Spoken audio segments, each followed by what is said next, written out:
다음은 제조업에서 탄소 중립의 실현을 위하여 반드시 확보하여야 할 디지털 프로덕트 패스포트 DPP와 프로덕트 카본 풋프린트 PCF에 대해서 설명을 드리겠습니다. 본 발표에서는 먼저 탄소 중립의 중요성과 제조산업의 공급체인에서 탈탄소화를 위한 도전에 대하여 간략히 말씀을 드리겠습니다. 다음으로 독일을 중심으로 제조업의 탈탄소화를 위하여 설립된 에스테니엄이란 협회의 활동에 대해서 말씀을 드리겠습니다. 다음으로 DPP에 대하여 설명드리고 DPP와 PCF가 AAS 기술을 통하여 어떻게 구현되는가에 대하여 설명드리겠습니다. 탄소 중립의 기본 원칙은 기후변화를 늦추기 위해서 탄소의 배출량을 줄이거나 상쇄하는 것입니다. 궁극적인 목표로 전 세계 탄소 배출량은 2050년까지 넷 제로에 도달을 해야 합니다. 특히 산업 부문에서 탄소의 배출은 전 세계 탄소 배출량의 상당 부분을 차지를 하고 있습니다. 제조 분야에서 발생되는 다양한 종류의 탄소 배출은 다음의 세 가지 방법으로 분류됩니다. 스코프 1은 보일러 또는 차량 가동 등 기업에서 직접적으로 발생하는 온실가스 배출량을 다룹니다. 스코프 2는 건물 냉난방을 위해 구매한 전기 또는 에너지 생산 과정 등 기업에서 간접적으로 발생하는 배출량을 다룹니다. 스코프 3는 여기서부터 문제가 좀 복잡해지는데 기업은 기업 자체를 넘어서 전후방 가치사슬의 모든 면에서의 배출량에 대한 간접적인 책임을 져야 합니다. 공급자로부터의 물품 구매부터 소비자의 최종 제품 사용까지 전체 사이클 측면에서 스코프 3는 가장 광범위한 분류라고 볼 수가 있습니다. 통계에 따르면은 스코프 3의 배출량이 전 제조 분야 전체의 탄소 배출량의 약 65%에서 95%까지를 차지한다고 합니다. 여기서 산업 분야의 탄소 배출에 대해서 보스턴 컨설팅 그룹이 제시한 한 가지 예를 소개를 하겠습니다. 그림에서 보시는 바와 같이 산업 분야에서 생산과 관련하여 배출되는 탄소의 양은 전체 탄소 배출량의 약 51%를 차지를 합니다. 여기서 자동차 산업의 예를 한번 보겠습니다.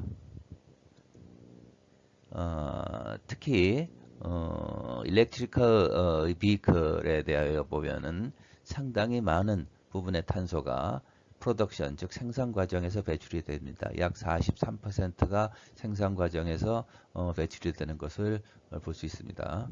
왜 그럴까요? 이는 배터리 팩의 생산에서 많은 탄소가 배출되기 때문입니다. 그러면 우리는 무엇을 해야 할까요? 일렉트릭 베이클의 서플라이 체인에서 뿌리부터 탈탄소화를 달성하기 위해서는 배터리 팩 생산 과정에서 발생하는 탄소 배출량부터 추적, 관리를 하는 것이 필요합니다. 그러면 서플라이 체인, 즉 공급망에서 탈탄소화의 과제에 대해서 논의하기로 합시다. 공급망에서 탄소 배출은 다단계 공급업체가 포함되므로 제조업체가 이를 직접 통제할 수가 없습니다. 기존의 솔루션은 제조업체가 시스템 경계에서 외부의 프로세스를 포함하여 전체 가치사슬의 배출량을 추정하였습니다. 그러나 이러한 배출량 추정은 항상 낮은 정확도의 산업평균 데이터에 의존합니다. 따라서 아래 표에서 보는 바와 같이 제조업체가 추정한 값이 실제로 공급업체에서 배출한 값보다 훨씬 큰 값을 갖게 됩니다.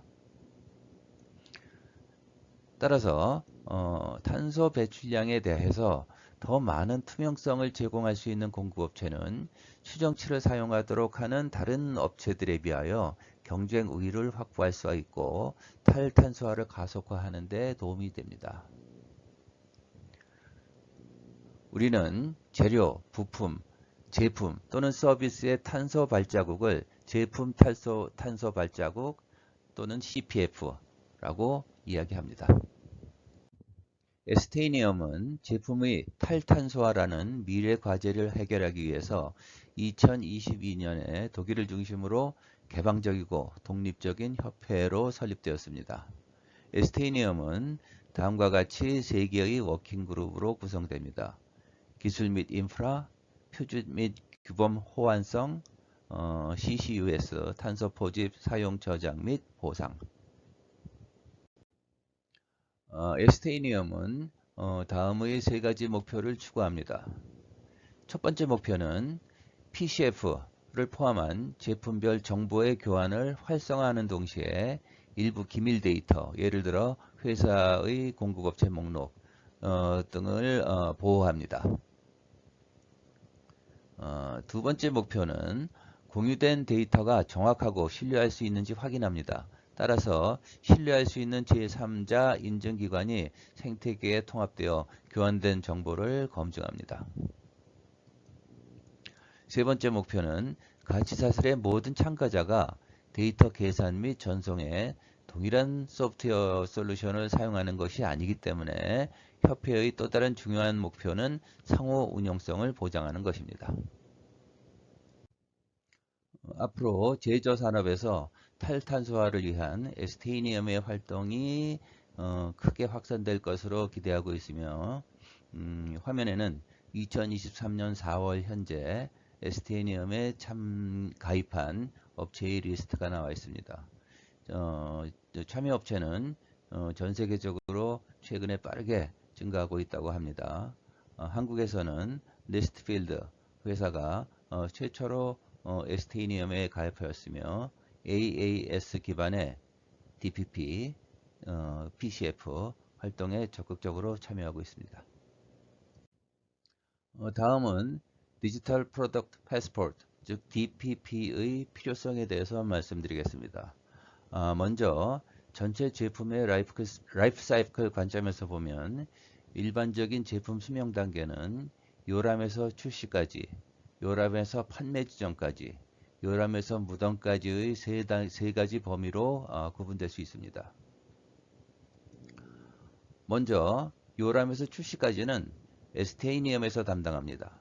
즉 중간 제품 또는 최종 제품이 필요할 때마다 공급망을 따라 PCF 데이터를 교환합니다. 그러나 그 이후의 생애 단계들에서는 PCF 정보가 어떻게 공유되어야 하나요? 최종 제품의 PCF 데이터는 제품이 유통되기 직전에 제공되어야 하며 이때 디지털 프로덕트 패스포트가 필요한 것입니다.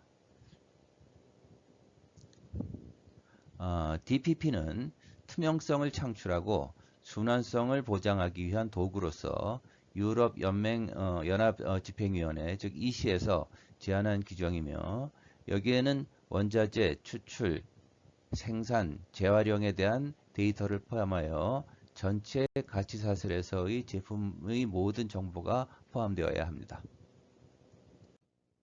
DPP는 순환 경제로의 전환을 촉진하고 이를 통해 경제의 성장을 지원하기 위해 제품의 수명주기의 전반에 걸쳐 제품 관련 데이터를 체계적으로 수집한 것입니다.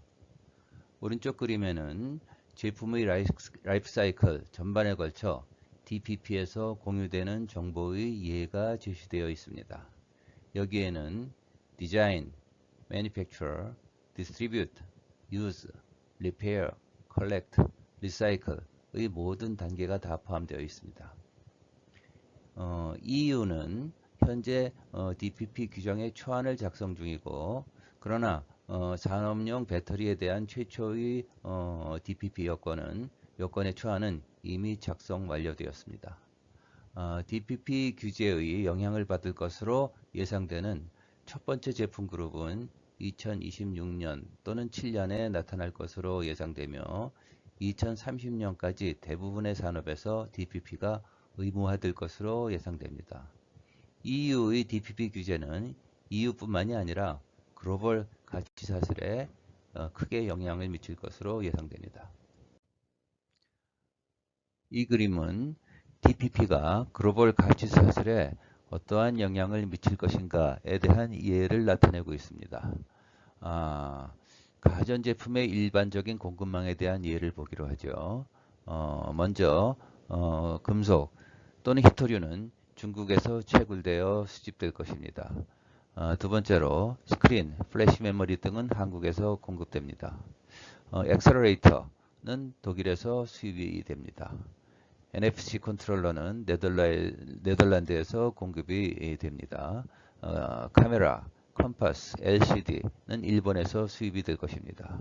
와이파이 칩, 오디오 칩은 미국에서 수입이 됩니다.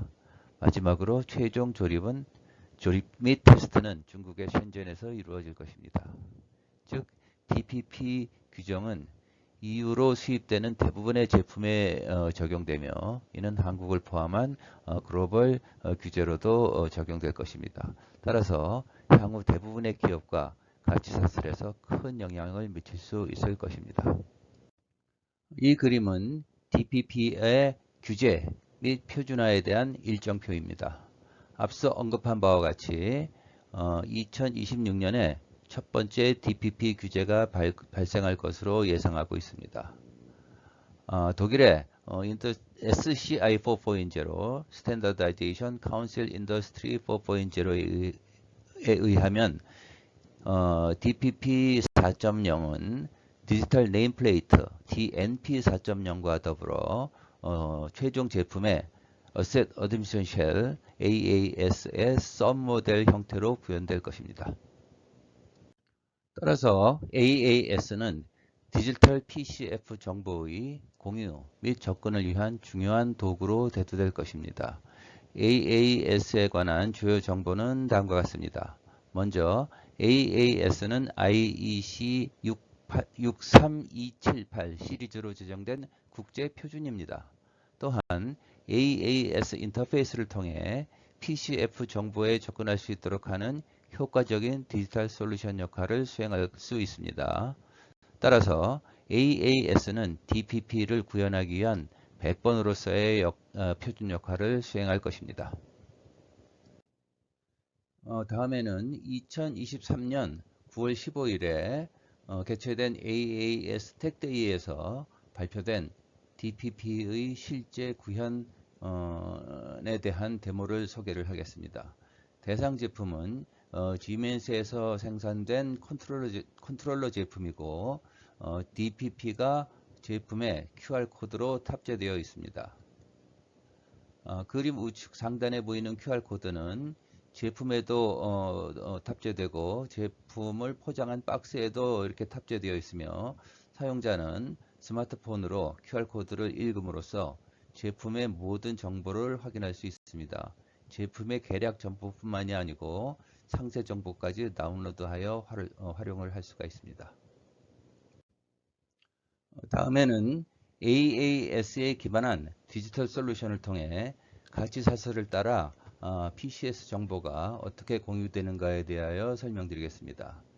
PCF 데이터는 공급망 초기부터 문서화되고 제품과 통합될 수 있습니다. 그림에서 보는 바와 같이 티어 N 서플라이어에서부터 티어 1 서플라이어까지 AAS를 통하여 PCS 정보가 통합이 됩니다. PCF 정보는 우측 상단의 그림과 같이 QR코드, 스캔 등을 통해서 자동으로 공유 및 교환이 가능해집니다. 이를 통하여 다양한 이해관계자가 탄소 발자국 값을 계산할 수 있습니다. 여기에는 생산 라인 수준 또는 기업 수준의 수준별 정보와 요람에서 출시까지, 요람에서 판매 시점까지, 요람에서 무덤까지의 상해 단계별 정보가 모두 포함될 수 있습니다. 다음에는 AAS를 기반으로 해서 DPP를 세계 최초로 구현한 예에 대해서 설명드리겠습니다. 여기에 보이는 Zubai Showcase CP2 at Control 캐비넷은 DPP가 실제로 작동되는 것으로 2023년 하노버 메스에서 시연이 되었습니다.